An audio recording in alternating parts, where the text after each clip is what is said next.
신경과학은 지금 현재 인류가 많이 알고 있다고 생각하는데 실질적으로 저희의 이제 지식 수준은 예를 들면 2000m 높이의 산에 비유를 한다 그러면 한 100m 정도밖에 이해를 못했다고 할 수 있어요. 그래서 앞으로 연구를 해야 될 내용들도 너무나 많이 있고 또 그 가능성들이 무궁무진한 분야이고 또 정상적인 뇌기능의 이해를 이해하는 데 도움을 줄 뿐만 아니라 또 다양한 그 신경질환이나 정신질환하고도 관련이 있기 때문에 굉장히 중요하고 흥미진진한 분야라고 말씀드릴 수 있겠습니다. 순수한 두 눈, 달리고 또 달리는 100만 불짜리 다리. 세상에 사랑을 일깨워준 영화의 주인공이 있는가 하면 걷는 것도 아니고 달리는 것도 아닌 왠지 피곤해 보이는 영화 주인공이 있다. 발달장애와 강박증을 갖고 세상을 살아가는 두 영화의 주인공들. 그래도 영화의 결말은 모두가 해피엔딩. 하지만 우리의 현실은 그렇지 않다. 조금 다르다는 이유로 선을 긋고 등을 돌리는 사람들. 서로를 이해하기 위한 노력이 절실하다. 함께 사는 세상을 만드는 과학. 뇌질환의 원인을 밝히는 뇌과학에 대해 들어본다.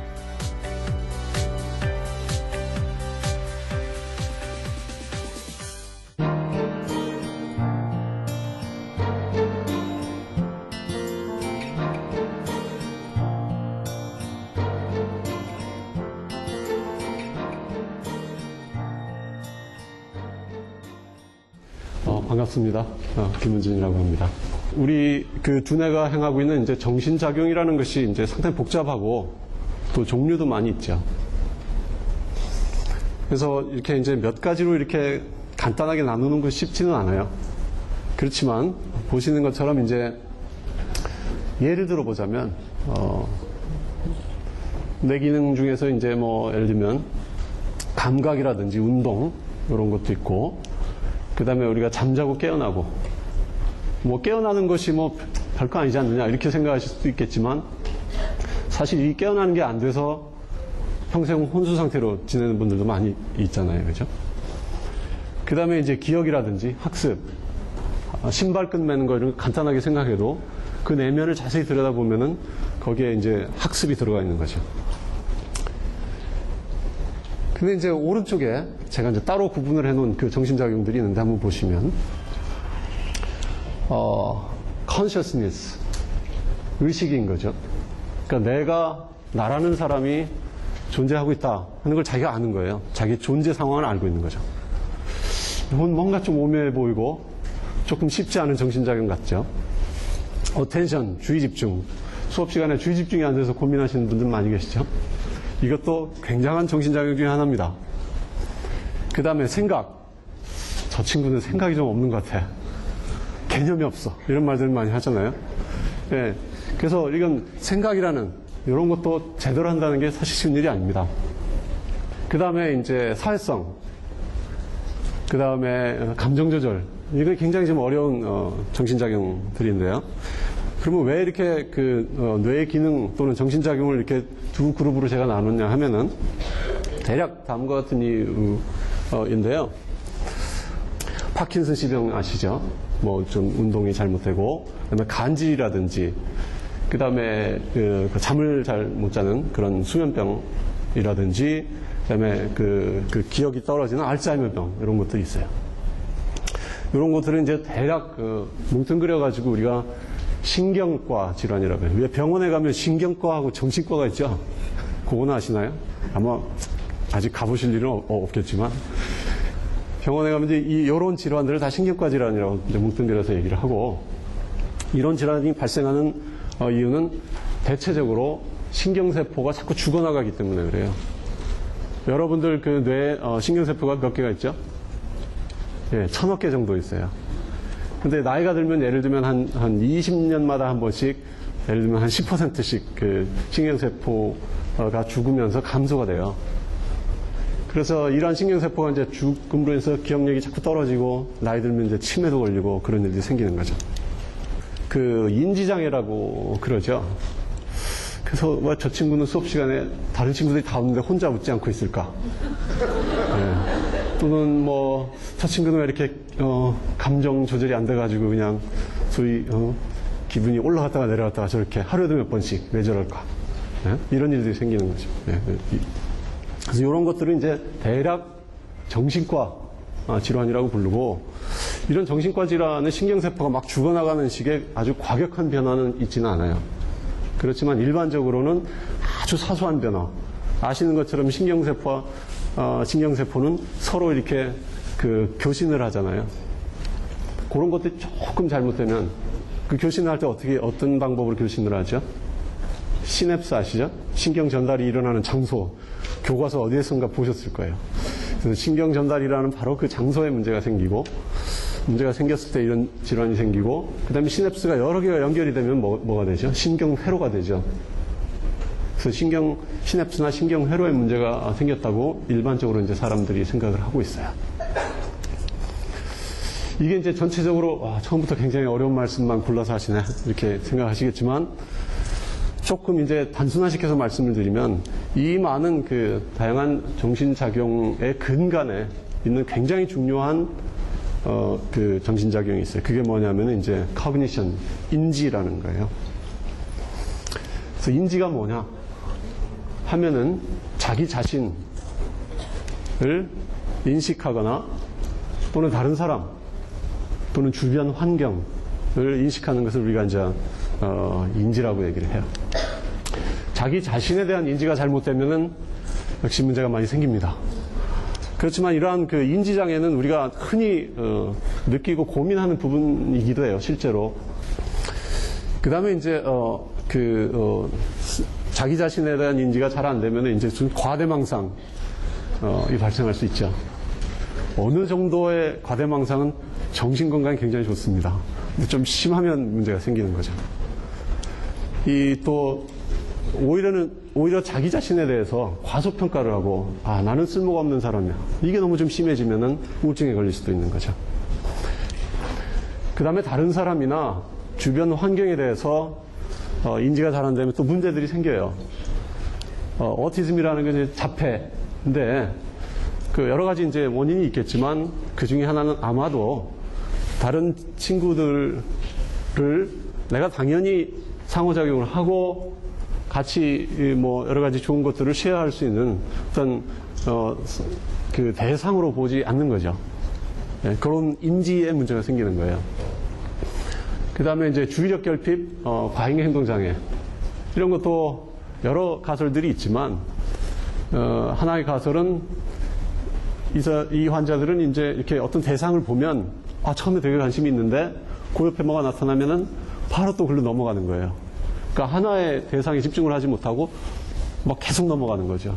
그러니까 겉에서 보면 굉장히 산만하게 보이는 거죠. 그 다음에 어떤 분들은 불안장애가 있어요. 일어나지도 않을 일을 걱정을 하는 거죠. 미리 친절하게 상상해가지고 요거 일어날 거야. 그래서 내가 굉장히 걱정이 된다. 이번 중간고사 못 볼지도 몰라. 뭐 이렇게 되는 거죠. 그 다음에 아주 심한 케이스이긴 한데, 이제 정신분열 케이스 같은 경우에는, 우주인이 나를 24시간 감시하고 있는 것 같아. 국정원이 사람을 보내서 나를 계속 미행하고 있는 것 같아.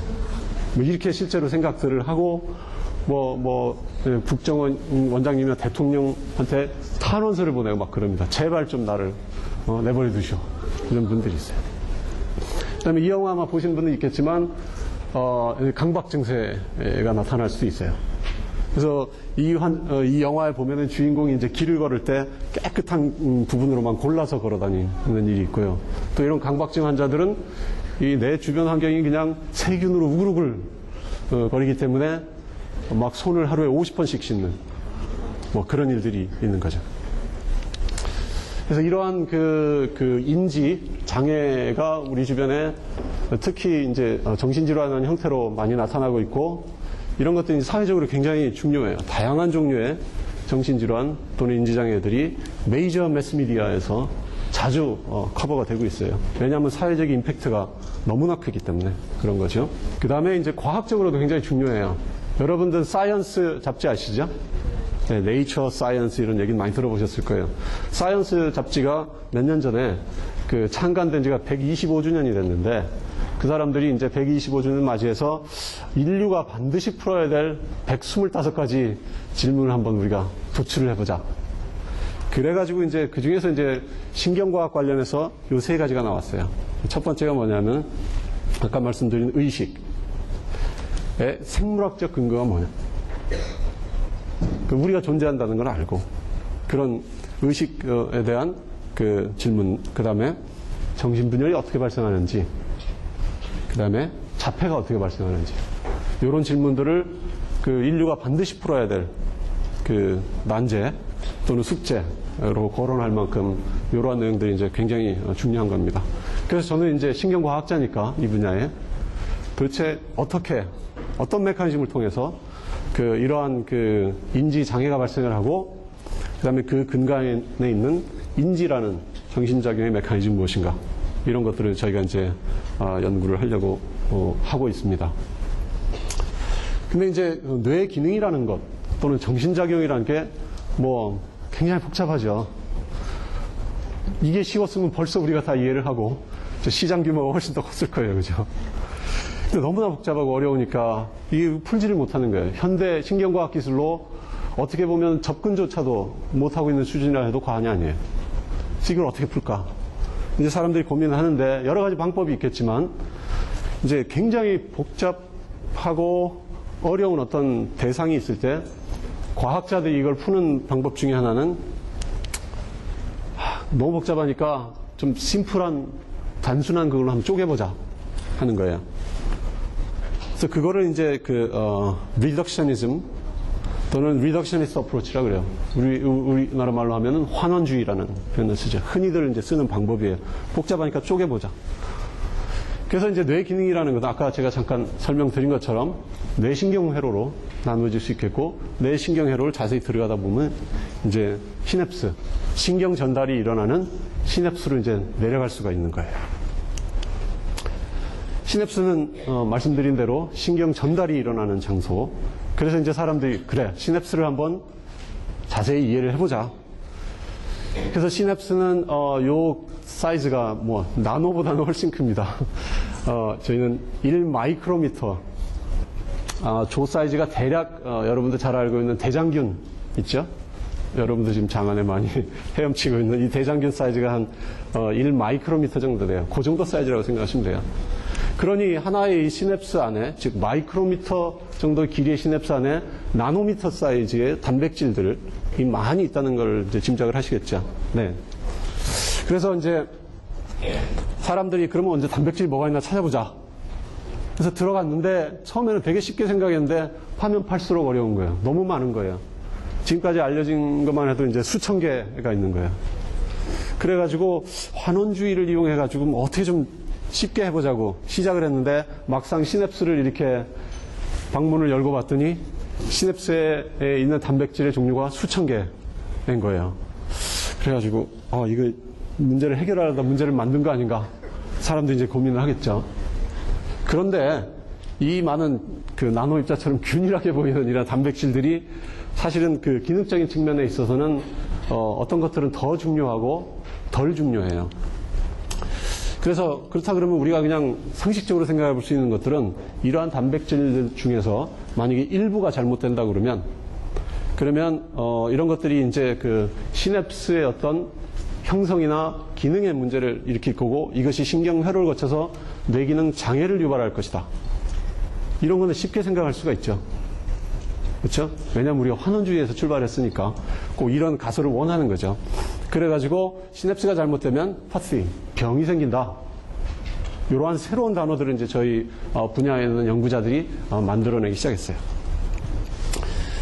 그 다음에 이제 또 중요한 가설 중에 하나는 저희들이 공부하는 거는 이제 어떻게 하면 정신병이 발생하는가 메커니즘을 연구를 하는 게, 그걸 자세히 연구하다 보면은 어차피 정상적인 뇌기능과 정신 이상은 그 동전의 양면과 같거든요.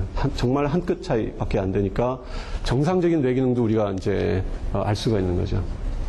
그래서 여러 가지 이제 정신 질환들이 있는데 저희 랩에서 이제 주로 관심 가지고 있는 거는 이제 자폐인데 뇌 발달 장애고요. 증상이 보면은 이제 사회성이 많이 떨어지고 반복 행동을 보여요. 예를 들면 어떤 어린아이가 있는데, 자폐 어린아이가 있는데 2분짜리 똑같은 동영상을 하루에 50번씩 보는 거죠. 예, 그걸 그냥 매일 반복하는 거예요. 그런 일들이 일어나고 무려 1%의 인구가 자폐를 앓고 있는데 유전적인 요소가 굉장히 강해요. 80%라는 거는 일랑성 상생아에서 80%에서 똑같은 예를 들면 자폐 증상이 발생하는 거고 약물은 없습니다. 굳이 있다 그러면 이제 그 반복 행동을 조절하는 약물이 있긴 하지만 사회성을 돌이키는 약물은 전 세계에 지금 어느 나라에서도 허가된 약물이 단 하나도 없는 상황이에요.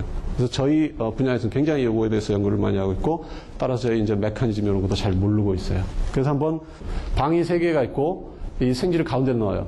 그 여기 오른쪽에는 이제 그 연필통에 마우스 한 마리가 여기 트랩이 되어 있고 여기는 그냥 없어요. 그럼 정상적 생지는 이 마우스에 가가지고 시간을 많이 써요. 근데 자폐 생지는 이 모양입니다. 이것이 뭐 생물이든 뭐든 별 신경을 안 쓰는 그거고요. 그 다음에 이제 요것은 수컷 생지고 요것은 암컷 생지인데, 이러한 암컷 생지를 처음으로 만나면 이제 동물들 다 아시죠? 그 초음파 소리를 내요.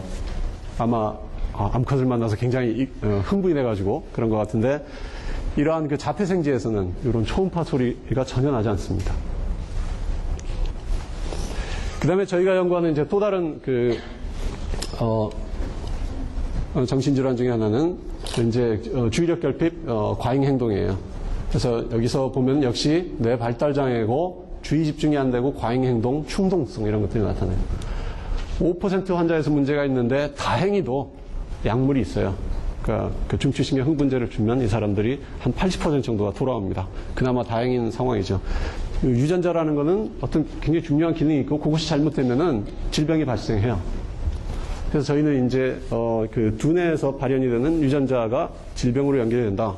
이런 것들이 이제 그러면 어떤 유전자가 잘못됐을 때 무슨 질병이 발생하는가 이런 걸 하는데, 어떤 경우에는 보니까 그 하나의 유전자가 여러 질병을 만들고 또 여러 유전자가 서로 힘을 합쳐가지고 하나의 질병을 만들고 이런 일들이 생기는 거예요. 그래서 나중에는 이제 어떤 유전자 프로파일이 있으면 어떤 정신질환을 이 발생할 가능성이 어느 정도 된다 하는 것이 이제 점점 예측 가능한 그런 예측이 가능한 현실로 다가오고 있는 그 상황이에요. 근데 지금까지 말씀드린 거 보면은 유전자가 다냐? 그렇지는 않아요. 아까 80%라고 말씀드렸죠. 그 말이 나머지 20%는 환경에서 굉장히 중요한 영향을 받는다는 거예요. 그래서 저희 분야에서 이제 이런 유전자의 영향뿐만 아니라 환경의 영향도 열심히 연구를 하고 있고요. 아까 말씀드린 대로 다양한 뇌정신질환을 연구를 하다가 보면 궁극적으로는 정상적인 뇌 기능까지 저희가 연구를 할 수가 있는 거죠. 그래서 요즘 와서 이제 정신질환하고 관련해 가지고 굉장히 명확해지고 있는 거는 정상인과 그다음에 정신질환 환자의 차이가 별로 크지 않다는 거예요. 3만 개나 되는 유전자 중에서도 유전자 하나의 문제가 있을 경우에 하나의 유전자 안에서도 예를 들면 아미노산 1000개로 구성된 그 유전자가 단백질을 만들고 단백질은 아미노산으로 구성되어 있는데 그 1000개 아미노산 중에 딱 하나만 다른 걸로 싹 바뀌면 좀 이상하게 돼요. 그래가지고 저희들이 이제 정신질환으로 고생하고 계시는 분들을 좀 어떤 다른 시각으로 볼 수도 있는데 전혀 그렇지 않아요. 그분들 저희가 똑같고 사실은 정말 불행하게도 어떤 아주 미묘한 변화가 일어났을 뿐인데 그분들이 이제 고생들을 하고 계신 거예요. 그래서 이분들을 우리가 이렇게 끌어안고 그 다음에 또 치료도 잘 받고 그 다음에 이분들이 행복감을 느낄 수 있도록 또 개인적인 차원에서 그 다음에 또 제도적인 차원에서 노력을 해야 돼요. 그래서 이제 같은 학급에도 이렇게 보면은 조금 그런 학생들이 있을 수 있잖아요. 그런 학생들이 어려움을 겪을 때 여러분들이 더 도움을 주고 국회에 가서 얘기를 들어봤더니 별 차이 없다더라. 그래가지고 전혀 개념이 없는 친구인 줄 알았는데 꼭 그런 건 아닌 것 같더라. 우리가 도와주면 된다더라. 뭐 하여튼 그런 거를 테이크홈 메시지로 갖고 오늘 돌아가 주시면 제가 정말 감사하겠습니다. 예, 마치겠습니다.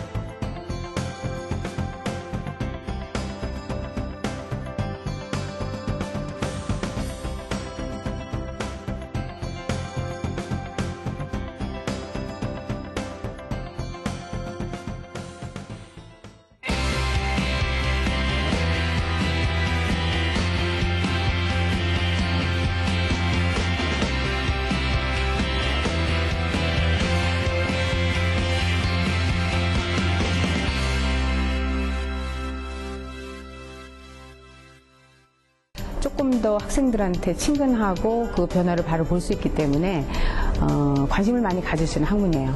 그리고 지금 많은 여러 가지 개발과 그다음에 그 발전하는 학문의 기초가 화학이기 때문에 화학을 하고 나면 어느 분야로도 다 갈 수가 있는 거죠.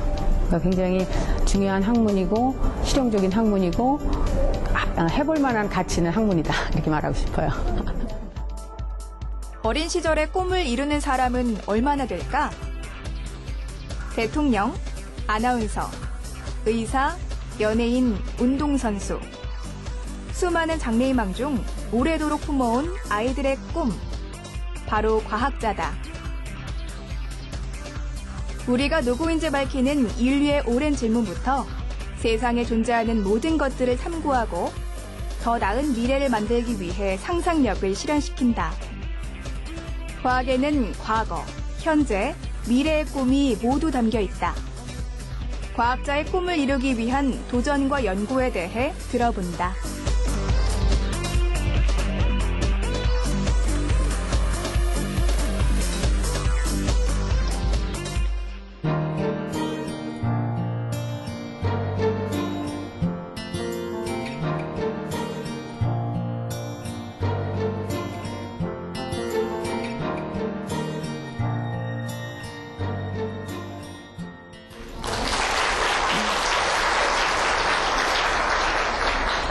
안녕하세요. 저는 40년 전에 여러분 나이였어요. 제가 왜 화학과를 왔나? 여러분 강연을 준비하면서 제 삶을 한번 돌아봤어요. 나한테 가장 중요한 그 시점이 어떤 시점이었나라고 생각해봤더니 그 세 가지의 만남이 있었던 거예요. 첫 번째 만남이 화학이었어요. 그런데 여러분들은 초등학교 때부터 과학 실험을 했죠. 40년 전에는 고등학교에 와야 과학 실험이 있었어요. 그러니까 화학을 뭐라고 정의할 수 있어요? 화학이 뭐예요? 반응. 그럼 화학이 무엇이냐라는 한 단어로 정의를 한번 해볼까요? 화학이 뭐죠? 반응이란 말을 했어요. 그러니까 항상 이런 어떤 그 과제가 주어지면 그것에 대해 정의를 한번 내려보세요. 화학이 무엇인가? 물질 얘기했어요. 화학의 관심은 물질에 있어요. 그 물질의 뭐를 우리는 연구하는 거죠? 변화, 또 성질, 바로 맞춘 거예요. 물질의 성질과 그 변화를 연구하는 학문이 화학이에요. 요술 같은, 마술 같은 현상이 화학에서 설명할 수 있는 그 과학으로 증명을 할 수가 있는 거예요. 이것이 화학이에요. 그래서 제가 여기에 매료돼서 화학과에 왔고, 이제 고등학교 때 제가 화학을 하고 싶었어요. 그런데 두 번째 만남에서 고3 담임 선생님이 여기 와 계세요. 이게 사은회 때 사진이에요. 40년 전.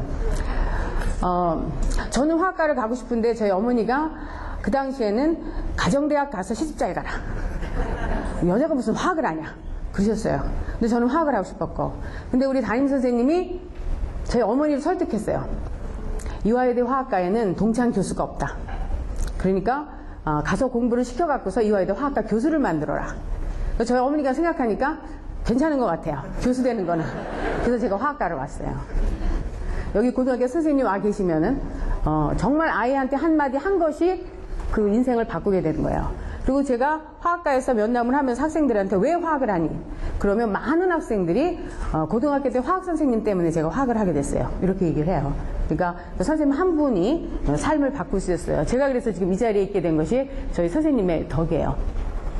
그 다음에 제가 이제 세 번째 만남이 이화여대였어요. 이화여대는 기독교 학교고요. 그 안에서 제가 공부하면서 굉장히 저는 소중한 사람이다. 그리고 사랑받는 사람이다. 그냥 태어난 것이 아니라 나한테는 사명이 있다. 이런 걸 제가 알게 됐고, 그래서 꿈을 꾸게 됐어요. 이화는 여성들한테는 모든 것이 가능한 학교였어요. 그래서 그 꿈을 이루는데 제가 이제 이화여대에서 학문적으로도 저희 이제 화학과 50주년 기념 행사 때 맥더미드라고 하는 그 노벨 수상자 화학에서 그분을 모셔서 우리가 같이 논의하는 그런 그 과학적인 어떤 진보도 우리가 이제 그런 과정에서 할 수가 있었고, 그 다음에 엘리자베스 여왕이 방문했을 때 제가 이화여대 학생처장이었어요. 그래서 직접 악수하고 하는 기회도 갖는 것이 제가 30년 전에 이화여대 교수가 될 때는 대부분의 학교에 화학과 여자 교수가 없었어요. 그런데 저는 이화여대에 있었기 때문에 제가 학생처장이라는 직함을 가질 수가 있었고 여러 가지 행정력을 제가 키울 수가 있었어요. 그러니까 제 꿈을 얼마든지 발휘할 수 있는 그런 기회가 저한테 주어졌었던 거예요. 또 뿐만 아니라 이화여대는 엄청난 도전을 저한테 주고 있는데 이게 제가 회각 기념으로 보르네오 섬에 있는 아시아에서 가장 높은 키나발루 그 산에 올라갔다 왔어요. 4,095m예요. 그러니까 이화여대 교수 산악회에서 다녀왔어요. 그러니까 끊임없이 여성 우리가 할 수 있는 그 일에 대해서 한계가 없다. 이런 이제 도전을 저희는 받고 있고 제가 2번 암 수술한 사람이거든요. 근데 제 꿈이 킬리만자로까지 가는 거예요. 근데 이제 그것은 더 두고 봐야 될 일이고요. 이런 여러 가지가 이화에서 저를 가능하게 이 자리에 오게 했고요. 이제 연구도 제 삶의 일부였어요, 저는. 그러니까 많은 그 외국에서 배운 연구들이 있었지만 한편으로는 늘 내 연구는 과연 무엇일까? 라는 생각을 가지고 신약 개발 연구를 했는데 이 녹용 연구 갖고 이렇게 해외 나가서 발표하면 너 그 솥불 갖고 해봐라 뭐 별소리 다 들어요. 무시하고 제가 거의 25년 연구를 했어요. 그리고 이게 제가 마지막에 제가 기여해야 될 어떤 일이에요. 녹용에서 활성 물질을 찾아내는 것이. 근데 굉장히 어려운 일이에요. 현재 저희가 2012년에 신물질로 미국 특허 등록을 해갖고 저 물질이 혈소판 촉진 인자를 만드는 물질이에요. 그러니까 지금 항암 치료할 때 조혈모세포 촉진 인자는 있어서 그걸로 약물을 개발하는데 혈소판이 떨어져요. 근데 그 혈소판을 촉진할 수 있는 물질은 아직 없어요. 그래서 굉장히 좋은 이제 그 타겟인데 녹용의 효능을 보통 뭐라 그래요? 조혈 면역이라고 그래요. 그러니까 그거 먹으면 감기 안 걸린다. 또 피를 만든다. 이것이 그냥 전통적으로 내려오는 기능으로 말하는데 그것에 대한 활성 성분을 아직도 제가 못 찾고 있어요. 이거는 거기에서 나온 물질 중에서 새로운 물질로 만들어서 신물질로 저희가 지금 개발을 하고 있어요. 그래서 제가 이 연구를 한 30년 하면서 이 녹용의 효능을 증명할 수 있는 실험법이 없다라고 제가 생각을 했어요. 온갖 방법 갖고 다 해봤는데 결국은 현재까지 나와 있는 생유활성법으로는 증명할 수 없다. 그게 제 결론이었고 내가 그 방법을 찾아내리라 라고 생각하고 항상 새로운 생각만 하는 거예요. 한쪽 연구는 계속 제가 논문 낼 수 있는 연구를 하고 한쪽에서는 이게 제가 머릿속에서 떠나질 않아요. 이게 내가 분명히 이거를 증명하고 말아야 되는데 어떻게 할 것이냐. 그 생각이 이제 이렇게 정리가 된 것이 분명히 이 녹용이 산소 전달에 관여할 거다라는 제가 생각을 했어요. 왜냐면 제가 기운이 다 떨어져 갖고서 있을 때 저걸 먹으면 제가 이렇게 기운이 남은 우리 학생들은 제가 한 4, 5월 되면 선생님 녹용 먹을 때 됐어요 그래요. 그래서 기운이 떨어지는 거예요. 근데 먹고 나면도 괜찮고 아니 그 이제 상황에서 분명히 산소와 감염이 될 거다. 그리고 제가 그 산소 전달에 대한 새로운 가설을 제가 이제 만들게 된 거예요. 처음에 생각한 가설을 지금 보면 엄청 웃기는데 이제 많이 정리가 됐어요. 근데 이런 가설을 갖고 이제 제가 한 15년 전부터 이제 얘기를 하기 시작한 거예요. 2000년 이제 됐을 때. 근데 사람들이 저를 막 비웃죠. 아니 산소 전달 다 됐는데 뭘 갖고서는 또 하시려고 그러냐. 새로운 가설이 그러니까 1928년도에 산소는 기체 확산설로 이제 설명을 해요. 그래서 기체 확산설이 뭐예요? 확산이 뭐예요, 여러분? 응? 다 알죠? 농도가 높은 데서 낮은 쪽으로 자발적으로 그냥 가는 거죠. 그러니까 산소가 여러분이 호흡한 산소가 헤모글로빈까지 어떻게 가냐는 거예요. 그냥 농도가 높은 데서 낮은 쪽으로 확산으로 간다. 라고 하는 이론이 1928년도에 나온 거예요. 지금까지 그게 믿어지고 있어요. 근데 저 같은 생각을 다른 사람들도 많이 했어요. 1967년도에 계면활성제 중재설이라는 이카나오 교수가 했어요. 근데 증명하지 못했어요. 그래서 제가 지금 단백질 중재설을 얘기를 하는 거예요. 이제 그 생각을 갖고 제가 이제 실험적으로 찾아가는 거예요. 여기서 보시는 바와 같이 제가 이게 산소가 이런 게 그냥 디퓨전이 아니라 단백질을 통해서 간다고 생각한 거예요. 그리고 또 뿐만 아니라 그 단백질을 산소로 함유할 수 있다. 이런 얘기를 하면 저희 화학자들이 선생님은 화학을 다시 쓰려고 그러세요? 뭐 별 저한테 그런 얘기를 하세요. 그런데 이제 제가 점점 이제 증명을 해나가고 있는데, 그래서 이걸 제가 산소관이라고 생각을 하고, 사람들이 헤모글로빈에서 못 벗어나요. 산소 전달에 대해서는. 그래서 제가 헤모글로빈 없는 시스템을 생각해서 계란이었어요. 그래서 계란은 어떻게 산소 전달하냐? 공기주머니 있죠. 맨날 계란 후라이 하면서 제가 젓가락으로 막 이렇게 돌려봐요, 맨날. 그랬을 때, 지금, 제가 이거 산소관이라고 명명을 했어요. 공기 주머니에서부터 이렇게 나오는 것이고, 이거 뒤쪽이에요. 말리면 이런 관까지. 그러니까 굉장히, 여러분들 집에 가서 한번 해보세요. 있어요. 그런데, 그냥 흐트러지면 물같이 돼요. 굉장히 약하게 형성되는 그런 이제 관이 있어요. 그걸 제가 전자 현미경으로 확인을 했어요. 이렇게 이런 파이버를 형성을 하는 걸 봤고, 그 다음에 얘가 가역적으로 만들어지고 흩어진다는 걸 알았어요. 나이트릭 옥사이드라는 가스가 몸 안에서 세포신호 전달 물질이에요. 그리고 저산소증이 되면은 나오는 물질이에요. 그러면 얘가 NO라는 나이트릭 옥사이드가 만들어지면은 이렇게 알부민이 단백질이 이렇게 파이버를 형성해요. 그리고 거기다가 NaCl 소금물을 처리해주면 저렇게 없어져요. 그러니까 이 말은 가역적으로 이런 그 끈이 만들어졌다 없어진다는 거예요. 그런데 이거를 이제 그 끈이 만들어지면서 산소가 들어가야 되고 끈이 흩어지면서 산소가 나와야 되잖아요. 그걸 증명할 수 있는 방법이 없는 거예요, 현재는. 그런데 저희 화학과에 7년 전에 이영미 교수가 오면서 용액 중에서 기체 센서, 그러니까 기체를 증명할 수 있는, 농도를 측정할 수 있는 센서를 개발을 해줬어요. 그래서 간접적으로 제가 이걸 증명을 해서 이제 한 반 정도는 왔어요. 근데 사람들이 보여달라는 거예요. 그냥 그렇게 해갖고는 그건 간접적인 증거이기 때문에. 이거는 제가 사람만 MRI 하는 게 아니라 동물 또 이런 계란 갖고 이게 48시간을 찍었어요. 계란을.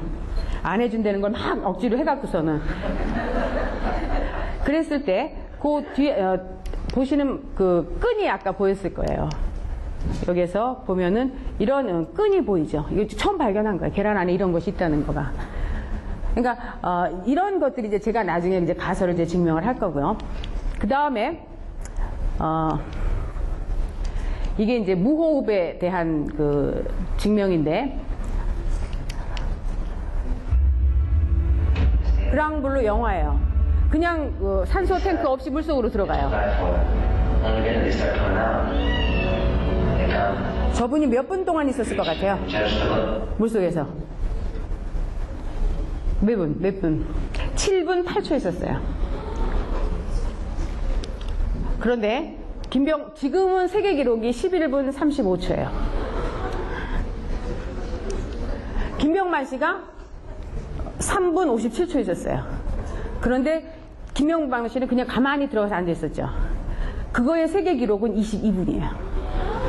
움직이는 거. 그럼 그 산소 다 어디 있었죠? 제가 그걸 설명하고 싶어요. 지금 과학적으로는 설명하지 못하죠. 근데 제 가설이 맞다면 설명할 수 있을 거예요. 이게 이제 제 가설이에요. 하도 사람들이 이해 안 된다고 해서 제가 동영상으로 만들었어요. 이제 코에서 흡입한 산소가 폐로 들어갔어요.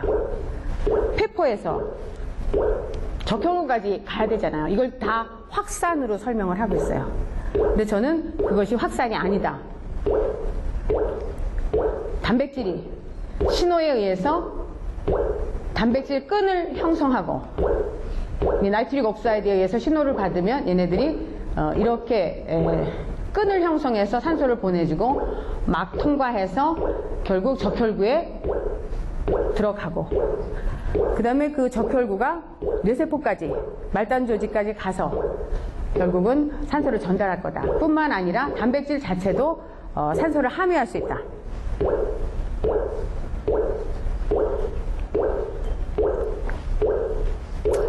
이 가설이 제가 이런 거를 말했을 때 사람들이 안 믿었어요.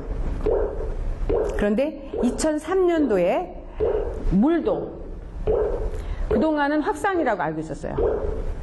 그런데 물이 확산이 아니라 단백질에 의해서 이동된 데는 아쿠아포린이라고 하는 단백질이 발견되면서 2003년도에 노벨상을 받았어요. 근데 그때부터는 확산이론은 깨져야 된다. 우리가 몰랐을 때 확산이라고 그런다. 이렇게 알고 있어요. 그리고 그 물 채널을 발견한 것도 그분이 이 단백질이 분명히 물 채널 같은데 어떻게 이 물 채널을 증명할 수 있을까? 그때 옆에 동료가 그런 거예요. 야, 개구리알 물속에 그냥 있잖아. 만약에 걔가 확산이면은 개구리알이 터져야 되잖아. 물이 그냥 안에가 더 용질이 많은데. 근데 안 터지잖아. 그러니까 당신이 생각하는 그 아쿠아포릴이라는 단백질, 이제 그것도 기술이 있기 때문에 이분이 그걸 발견한 거죠. 과거에는 그 생각을 했다 하더라도 증명할 수 없었을 거예요. 지금은 유전자 조작을 할 수 있는 기술이 있으니까 그 개구리 알에다 당신이 말하는 그 단백질을 발현시켜봐. 그래서 개구리 알이 터지면 그건 물 채널이야. 근데 발현시켰는데 터졌어요. 그래서 그게 노벨상을 받은 거예요. 그러니까 다들 절 보고 저거 증명하면 노벨상이래요. 왜냐면 이제 가설을 이제 새로 세우는 거기 때문에. 근데 제가 반 정도밖에 못 왔어요. 근데 눈으로 보여달라 그래요. 그런데 산소를 센싱할 수 있는 프로브가 지금은 없어요. 현재는 ROS, 아까 활성산소에 대한 프로브는 나왔어요. 그게 한 10년 전부터 막 개발해야 된다고 그랬는데 나왔어요. 그러니까 저는 이제 새로운 방법을 가진 사람을 제가 찾아야 되거든요. 근데 다 물어봤는데 안 된대요, 현재는. 그러니까 라만 하나만 가능한데 지금 그걸 시도를 해보고 있고요. 가장 증명할 수 있는 거는 형광 프로브, 산소를 증명할 수 있는 형광 프로브만 되면 바로 증명을 할 수 있어요. 근데 그걸 한 5년 정도 기다려야 된다 그러더라고요. 그래서 제가 이거를 증명하기 위해서는 한 5년 정도 기다려야 돼요. 근데 처음에는 비웃고 뭐 제가 야유를 많이 받아가면서 했는데 지금은 이제 가능하겠다 이제 라는 생각을 해주고 연구비를 줘요. 그래서 제가 이제는 연구비를 받아서 일을 하고 있어요. 제가 사실 이 세 가지의 만남이, 이제 화학은 저한테는 항상 밥을 먹으나 뭘 하나 제 머릿속에서 항상 생각이 돌아가고 있죠. 그것이 이제 이렇게 항상 이 연구와 연계인데 삶 자체가 제가 이제 화학과 연구로 연결이 되는 거고, 이 세 가지 만남을 통해서 제가 지금 이 자리에 있는 거예요. 근데 그 세 가지의 만남을 만들어주신 분이 계세요. 제가 이 자리에 저희 어머니를 초대했어요. 왜냐하면 저를 이제 키워주시고 또 제가 힘들 때마다 격려해주시고, 그리고 제가 경력 단절이 안 되도록 우리 아이들을 다 키워줬어요. 그러니까 여기 어머니들이 계시면은 그 일을 해주셔야지 경력 단절이 안 돼요. 그래서 시부모님과 친정부모님께 제가 정말 감사하는 마음이 있고요. 진지하게 제 강의를 들으신 여러분께 감사드립니다. 고맙습니다.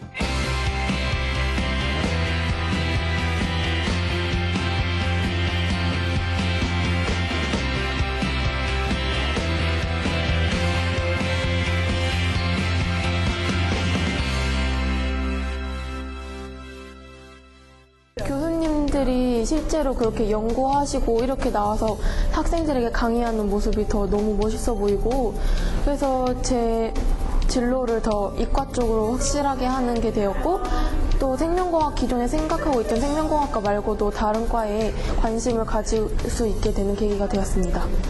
저도 애들 이제 진로 지도하는데도 각 분야의 첨단 방향이 지금 어떤 식으로 연구되고 있는지도 이해하게 되고, 아이들 지도에도 좋고 세상을 이해하는 데 저 자신에게도 큰 도움이 돼서 꼭 챙겨서 다니게 되네요. 네.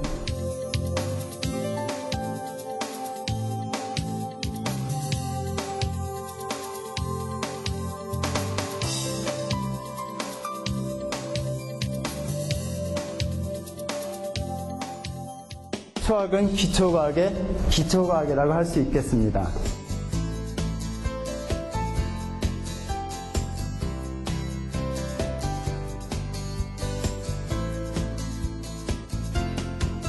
데이터들이 만드는 패턴을 보는 것이 바로 빅데이터입니다.